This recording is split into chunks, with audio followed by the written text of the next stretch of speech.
salaamullaahi calaykum saaxiibayaal meel kastoo joogtaan iyo si walbood ii daawanaysaan habeen kale oo wanaagsan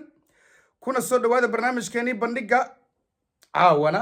waxaa miiska noo saaran safarka madaxweyne xasan sheekh maxamuud uu maanta ku tagay magaalada Nairobi halkaas oo heshiis taariikhi ah ay ku wada gaareen madaxweynaha waqtigiisu dhamaanayo Uhuru Kenyatta isagaaba la isku haystaa dad badan waxay leeyihiin Uhuru waaba sii dhacayay bal xasan muxuu kala heshiinayaa heshiiskaas taariikhiga ah xilli labada dal ee Soomaaliya iyo Kenya xiriirkoodu uu mugdi weyn ku jiray laba ama saddexdii sano ee la soo dhaafay 11 qodob ayay labada madaxweyne maanta ku heshiiyeen bal anigu intaan muhiim u arko ayaan jeclaystay in ummadda Soomaaliyeed aan la wadaago iyo falcelinta ay ka bixiyeen siyaasiyiinta heshiiskii goor dambe oo maanta ah la kala saxiixday sida xildhibaan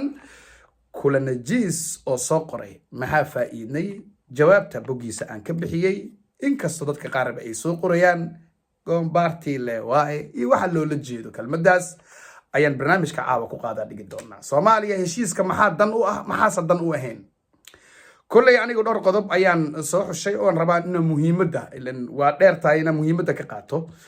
qodobka koowaad oo saldhig u ah heshiiska wuxuu leeyahay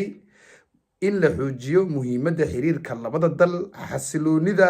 iyo madax banaanida dhuleed ee labada dal Soomaaliya iyo Kenya anigu qodobkan koowaad waan fasiran waayay Kenya ma waxay ula jeedaa dhulka Soomaaliyeed ee North Eastern waa taqaanaan in Soomaaliya ay ka sabarto madax banaanideena markii la dhaho Kenya sida ay aaminsantaa madax banaanideedu waxa ku jiro on dhulka North Eastern liira Gaarisa iyo Wajeer iyo ya Xasanow iyo dawladda Soomaaliyeed iska ilaabaan u fahmay saasay noqon kartaa inkastoo dadka siyaasadda taariikhiga ama siyaasadda ku xeeleer ay leeyihiin xuduudeena oo hadda aan kala joogno dhulkii hore waaba ka sabaray markan xaaladda ka hadal dhabta ee Soomaaliya markay run isku sheegto dhulkaas waa ka sabaray bal dhoobley iyo dhulkaan anaga xuduudda noo ah noo soo dhaafin oo hadda fargelinta aan ugu haysaan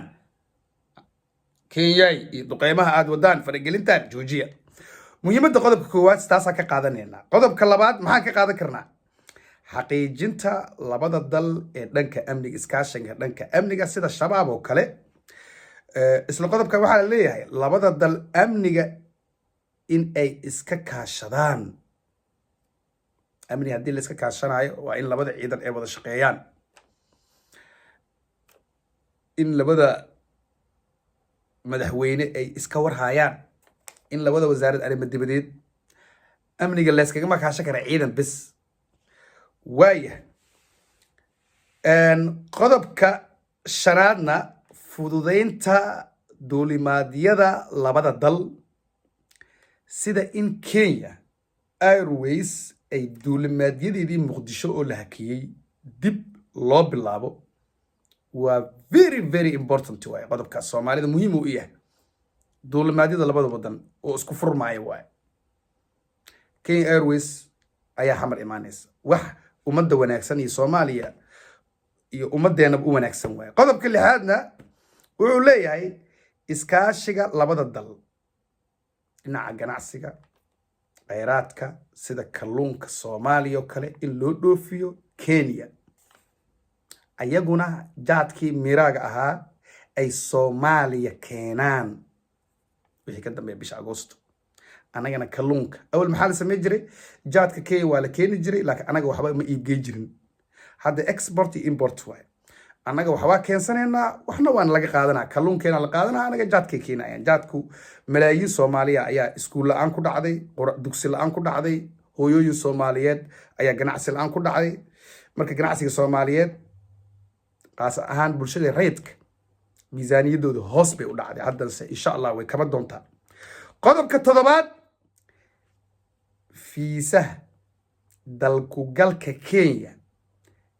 gaar ahaan baasaboorada diblomaatiga iyo serviceka waa la fududeynayaa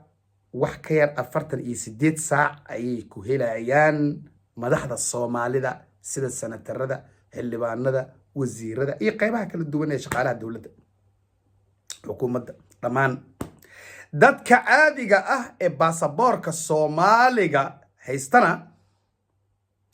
10 cisho gudahood ay fiisaha ku helayaan. wax qashqashaad damban ah oo airportka Jomo Kenyatta ama kan xamar qashqashaad waa dhamaatay. qodobka 10aadna waxaa la faray Soomaaliya iyo Kenya labada dalba laba guddi oo Muqdisho imaan doona Agoosto inay xoojiyaan xiriirka amniga, ganacsiga, isdhaafsiga, sirdoonka. waa qodobkii aan ku soo xusnay qodobkii labaad aan ku soo xusnay isdhaafsiga, sirdoonka, iyo inay dib u eegis ku sameeyaan nidaamka fiisaha dalku galka bal xaaladda maxaa ya xamar ay labadaas guddi Kenya iyo Soomaaliya xamar ay ku shiri doonaan Agosto bal inay dib u eegis ku sameeyaan labada xaaladda labada guddi maxaa qabsoon maxaana qabsoomin. qodobka 11aad wasaaradaha arrimaha dibadda ee labada dal waa in ay fuliyaan heshiiska labada madaxweyne 2 isbuuc gudahood. kulli aniga dhowr qodob baa soo qaatay, qodobada kale muhiim weyn uma arkin. wixii Soomaaliya muhiim u ah ayaan ka qaatay oo anaga wax gal wax mataqaanaa wax weyn umadeena Soomaaliyeed u ah ayaan ka qaatay. waayahay sidee looga falceliyay heshiiskaas? dad badan oo Soomaaliyeed baraha kala duwan ee Soomaalida social media sida Clubhouse, TikTok, Facebook, Twitterka, YouTube-yada aad baa loo soo dhaweeyay. kulay madaxweyne xasan sheekh waxaan ka sugaynaa wuxuuna yiri campaignkiisii markuu ku jiray aniga waxaad iga rabtaan waxaan ahay oday Soomaaliyeed khibradiisa ku filan leh, waxaad iga rabtaan Soomaali heshiis ah, dariska iyo dunida heshiis la ah. qayb bay ka tahay inaan ku taageerno, ilaahayna uu u fududeeyo, Soomaaliyana ay noqoto dal kaligeed istaagsan insha Allah. waxna weynna maaha cilaaqaadka Kenya iyo Soomaaliya ee xumaa. kulli madaxweynihii hore ee isagana hogaaminayay oo aan dooranay Maxamed Cabdullaahi Farmaajo isagana xal buu u arkay in Kenya xiriirkeeda uu jaro. ninkan hadda joogana xal buu u arkaa. marka meeshii noola jihey un baa aadaynaa. waayahay Kulanajiis oo aad taqaanaan ayaa soo qoray boggiisa Facebook maxaan faa'iidnay. kulay afeef baa dhiibaya caawa ummadda ugu xiran. mucaarad waa 3 qolo hore oo xukunka laga tuuray dowladdeena taata ama tan Farmaajo ama tii kuwii ka horreeyay mar walba kuwa ka dambeeyo wanaag kasta ay sameeyaan waa diidayaan sababtoo wax dana ay ku haystaan ma jirto dowladda. mucaarad qolo hore xukunka laga tuuray, qolo danahooda ama safiir ama wasiir ama danahooda gaarka ah weysay, iyo mucaarad waxaa jiro ka saddexaad waxaa waaye mucaarad 2 sano sanad 3 sano kadib imaanayo dhaliil sax la imaanayo cadeemaheeda wato waaqic la socdo. marka Kulanajiis wuxuu ku jiraa qoladii xukunka hore oo ah hadda dan kasta iyo wanaag kasta aan waxba u muuqan sababtoo waxan xilna kuma haysto dhaqaalana kuma haysto dowladda kamana heli doonaba. waxaan leeyahay wuxuu soo qoray maxaan faa'iidnay. aniga waxaan ku jawaabay boggiisa markii ugu horreysay wax ku qoro waxaan ku jawaabay waxaan faa'iidnay in ummadii reer Gado ay xorowday maamulkeeda sharciga ah ee Jubbalandna ay hoos imaanayso ummadda reer Gadana barwaaqo iyo karaamo iyo sharaf mareexaanka walaalaheen halkaas degan ay ku noolaan doonaan.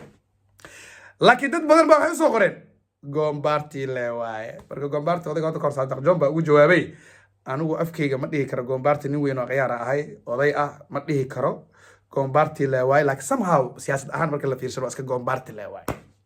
waa bilow heshiiskan markuu dhaqan galo oo adigoo diblomaasi ah oo xildhibaan Soomaaliyeed kulanow aad xamar ka duusho Kenya sharaf ku tagtid oo Kenya Airways aad raacdid ama Jubba ama Hala diyaaradda rabtaba in fiisahaadana saacada aad ku heshid. waxaan ka faa'iidnay safarka Kulanajiis oo la fududeeyay waaye. yaanu ciilku kula tagin sida laba cadaaba ah lama kala cadgooste. mucaaradnimada iyo faa'iidada dalka waa labo. intaas baan rabaa inaan soo gabagabeeyo barnaamijkayga caawa. muuqaalkan haddii aad ka heshana like saar, share garee, nala joog. mahadsanid. bye bye.